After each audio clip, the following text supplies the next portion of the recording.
Hello मेरे प्यारे बच्चों, तो कैसे हैं आप सब। मेरा नाम मानसी गुप्ता है। आज मैं आपको कक्षा 5 का पाठ 12 पढ़ाने वाली हूँ, जिसका नाम है थॉमस एल्वा एडिशन। ये क्या है? एक जीवनी है, मतलब थॉमस एल्वा एडिशन के बारे में सच्ची बातें हैं। प्रस्तावना पढ़ते हैं। एडिशन के जीवन में अनेक उतार चढ़ाव आए, मगर उसने अपने संघर्ष को सतत बनाए रखा और अनेक वैज्ञानिक उपकरण बनाने में सफल हुआ। परिकल्पना करके बताना है, वैज्ञानिक उपकरणों के कारण हमारे जीवन में क्या बदलाव आया है। जो भी वैज्ञानिक ने उपकरण बनाए हैं, जैसे लाइट बल्ब, बिजली, पंखा और साइकिल, मोटरसाइकिल, बाइक, कार, ये सब हमारे जीवन में आई हैं, तो इनसे क्या बदलाव आया है।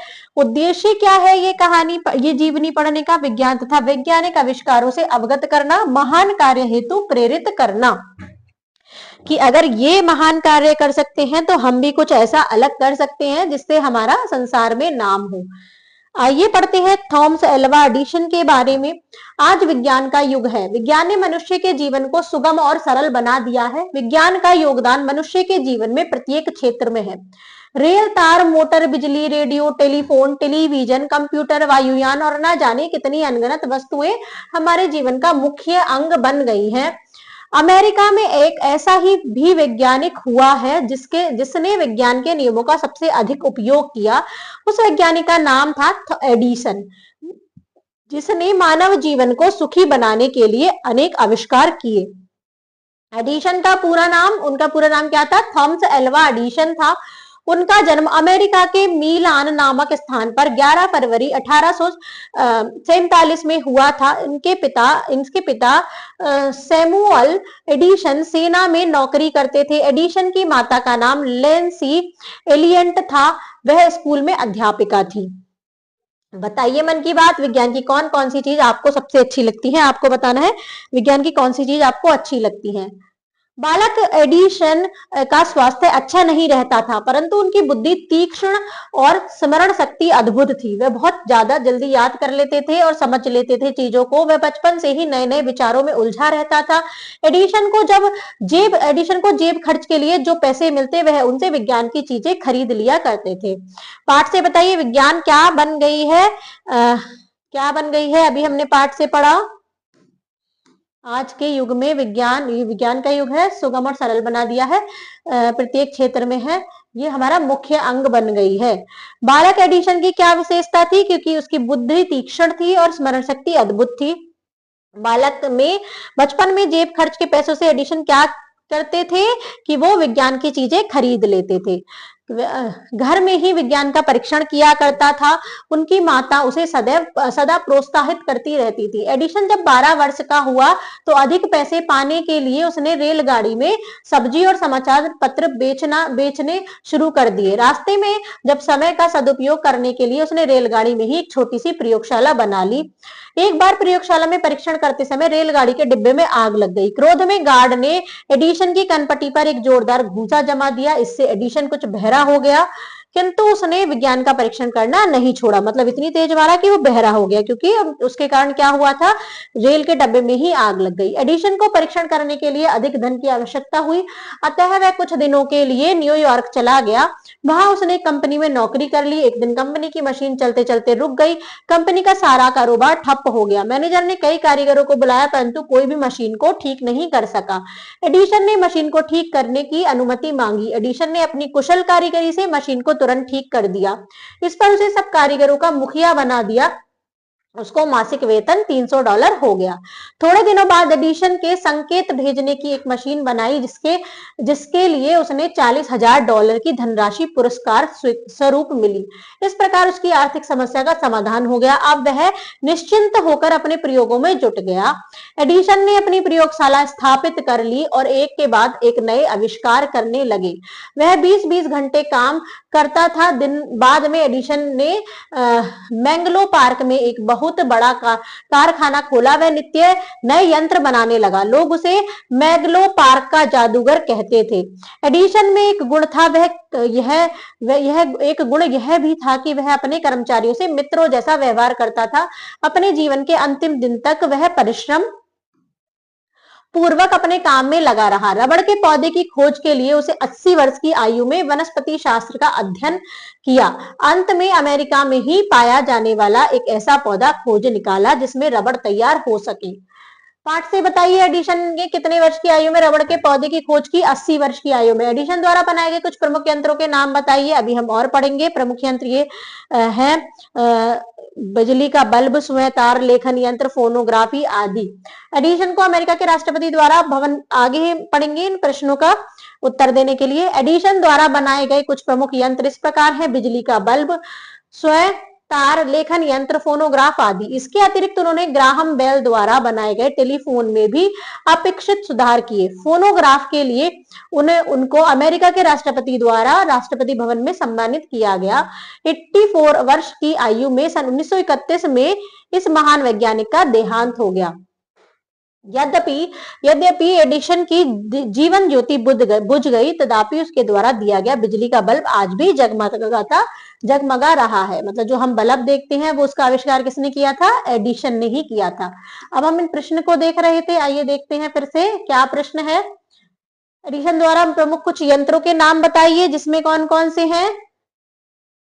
बिजली का बल्ब, सुई तार, लेखन यंत्र, फोनोग्राफ आदि।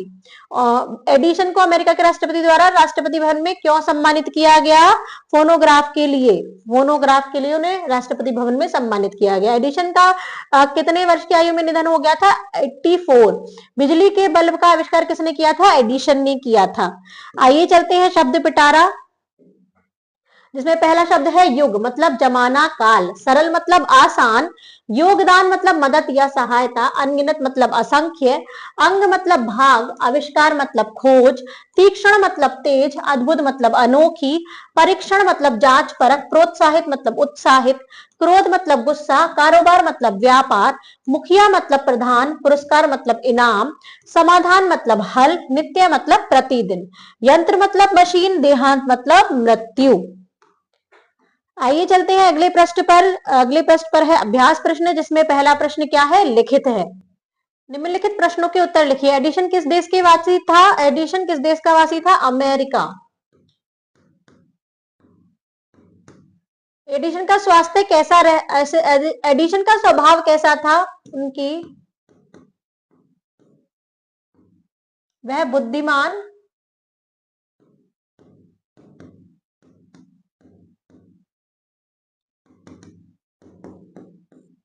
वह तेज स्मरण शक्ति वाले थे। एडिशन के साथ रेलगाड़ी में क्या घटना घटी? उनके एक प्रयोग से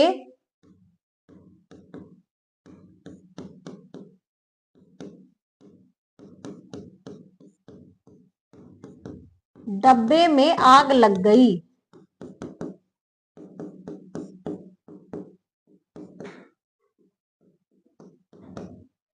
एडिशन ने अपना कारखाना कहाँ स्थापित किया और वह क्या कहलाता है? एडिशन ने अपना कारखाना मेंगलो पार्क, और वो क्या कहलाने लगे? मेंगलो पार्क के जादूगर।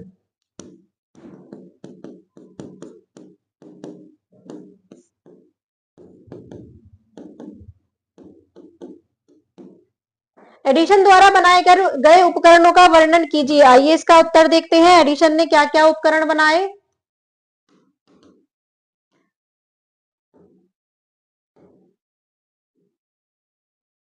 एडिशन द्वारा बनाए गए कुछ प्रमुख यंत्र इस प्रकार हैं: बिजली का बल्ब, सुई तार, लेखन यंत्र, फोनोग्राफ आदि। इसके अतिरिक्त उन्होंने ग्राहम बेल द्वारा बनाए गए टेलीफोन में भी अपेक्षित सुधार किए। आइए चलते हैं अगले प्रश्न पर। अगला प्रश्न है सही शब्द के से खाली स्थान भरिए। इनके पिता सैमुअल एडिशन सेना में नौकरी करते थे। बालक एडिशन का स्वास्थ्य अच्छा नहीं रहता था। वहां उसने एक कंपनी में नौकरी कर ली। लोग उसे मेंगलो पार्क का जादूगर कहते थे। वह 20-20 घंटे काम करता था। आइए चलते हैं, नीचे दिए गए शब्दों का सही उच्चारण कीजिए और वाक्य बनाइए। योगदान, आविष्कार, अद्भुत, पुरस्कार, अनुमति। योगदान, एडिसन ने विज्ञान में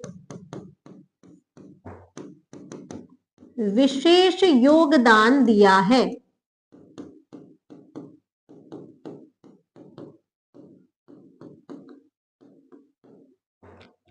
आविष्कार, उन्होंने बल्ब का आविष्कार किया। अद्भुत,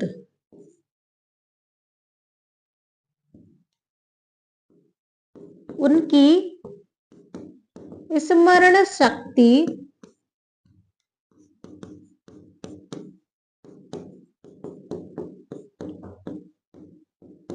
अद्भुत थी। उन्हें कई पुरस्कार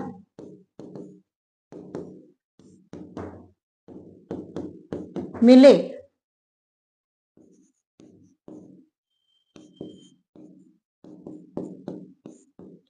अनुमति से वह बाहर चले गए। आइए चलते हैं, अगला प्रश्न। सही विकल्प के सामने राइट का चिन्ह लगाइए। एडिशन की माता का नाम क्या था? लेंसी एलियट। एडिसन समाचार पत्र कहां बेचता था? रेलगाड़ी में। एडिशन को पुरस्कार स्वरूप कितनी धनराशि मिली थी? $40,000। एडिशन रोज लगभग कितने घंटे काम करते थे? 20 घंटे। आइए चलते हैं अगले प्रश्न पर। मौखिक, विज्ञान ने मनुष्य जीवन को सुगम और सरल किस प्रकार बनाया है? विज्ञान से हमारा जीवन सरल और सुगम बन गया है, क्योंकि इतने उपकरण बन गए हैं जिनसे हमारे काम बहुत ही कम समय में आसानी से हो जाते हैं। एडिशन के माता पिता क्या काम करते थे? एडिशन के पिता सेना में काम करते थे। एडिशन की माता अध्यापिका थी। रेल के डब्बे में एडिशन के साथ क्या घटना घटी? वहां पर उनके एक प्रयोग से रेल के डब्बे में आग लग गई। एडिशन की आर्थिक समस्या का समाधान कब और तथा कैसे हुआ? जब उन्हें एक पुरस्कार मिला, $40,000 धनराशि। व्याकरण में देखते हैं, विलोम शब्द लिखिए। धनी, निर्धन, शक्ति, कायरता। अच्छा, बुरा, पुरस्कार, दंड, उपयोग, अनुपयोग, नए, पुराने, ठीक, बेकार, समस्या, समाधान। आइए चलते हैं, भाववाचक संज्ञा बनाइए। जिन संज्ञा शब्दों से किसी प्राणी या वस्तु की स्थिति, भाव और दशा का बोध आदि का बोध होता है, उन्हें भाववाचक संज्ञा कहते हैं। जैसे सत्य, बचपना। मनुष्य, मनुष्यता। माता, मातृत्व। स्वस्थ, स्वास्थ्य। गुणी, गुण। सुंदर, सुंदरता। पिता, पितृत्व। अच्छा, अच्छाई। बच्चा, बचपना। मित्र, मित्रता। सम्मानित। आइए चलते हैं अगले प्रश्न पर। नीचे दिए गए वाक्य को शुद्ध करके लिखिए। आज विज्ञान का युग है, तो यहाँ पर युग गलत है। युग कैसे लिखा जाएगा? यह छोटे उ की मात्रा ग। तो आपको पूरा वाक्य लिखना है। आज वह स्कूल की अध्यापिका थी, तो वह स्कूल में अध्यापिका थी। उसने विज्ञान में परीक्षण करना नहीं तो छोड़ की जगह छोड़ा। आप मुझसे झूठ बोला, आपने मुझसे झूठ बोला। बाकी शब्द ऐसे ही आएंगे। वह स्वर्ग में सिधार गया, वह स्वर्ग को सिधार गया। आइए चलते हैं कल्पना की कलम से। एडिशन की रुचि विज्ञान में तथा नए नए आविष्कार करने में थी। आपकी रुचि किसमें है और आप क्या क्या करना चाहते हैं, अनुच्छेद के रूप में लिखिए। आपको बताना है आपकी रुचि किस चीज में है और आप क्या क्या चीज करना चाहते हैं, आपको एक अनुच्छेद लिखना है। रचनात्मक गतिविधियां हैं थॉमस अल्वा एडिशन के विषय में, और अधिक जानकारी संकलित कीजिए तथा उस जानकारी को आधार बनाकर अपनी कक्षा में चर्चा कीजिए। किसी अन्य प्रसिद्ध वैज्ञानिक और आविष्कारक की जीवनी पढ़िए। आपको किसी अन्य प्रसिद्ध वैज्ञानिक की जीवनी पढ़नी है। किसी वैज्ञानिक उपकरण के विषय में बताते हुए एक अनुच्छेद लिखिए और उसे उचित शीर्षक दीजिए। आपको कोई भी वैज्ञानिक उपकरण लेना है, उसके विषय में अनुच्छेद लिखना है। सूझबूझ से बताइए विज्ञान के उचित उपयोग की क्या विधि होनी चाहिए। जीवन मूल्य है बच्चों, महान लोगों के जीवन में हमें बहुत कुछ, महान लोगों के जीवन से हमें बहुत कुछ सीखने को मिलता है। जीवन का चाहे कोई भी क्षेत्र क्यों ना हो, सभी क्षेत्रों में सफलता प्राप्त करने के लिए श्रम, संघर्ष तथा दृढ़ संकल्प की आवश्यकता होती है। अतः इन गुणों को शुरू से ही अपने जीवन में ढाल लीजिए। क्या इसमें से कोई गुण आप में है? आपको बताना है क्या इन सब में से कोई गुण आप में है जो एडिशन में थे। आइए कड़ी जोड़ो देखते हैं। एपीजे अब्दुल कलाम भारतीय वैज्ञानिक, इंजीनियर और भारत के 11वें राष्ट्रपति थे। उनका पूरा नाम अबुल पाकिर जैनुलब्दीन अब्दुल कलाम था। उन्होंने भारतीय बाहरी मिसाइल प्रोग्राम के नेतृत्व में महत्वपूर्ण भूमिका निभाई और भारत के विज्ञान और प्रौद्योगिकी के क्षेत्र में अपने योगदान के लिए प्रसिद्ध हुए। उन्होंने कई वैज्ञानिक और राष्ट्रीय सुरक्षा परियोजना के लिए महत्वपूर्ण योगदान दिया। उन्होंने भारतीय अंतरिक्ष अनुसंधान संगठन इसरो के उपनेता के रूप में कार्य किया और भारत के पहले स्वदेशी विमान निर्माण परियोजना तेजस के विकास में भी सहयोग दिया। धन्यवाद बच्चों।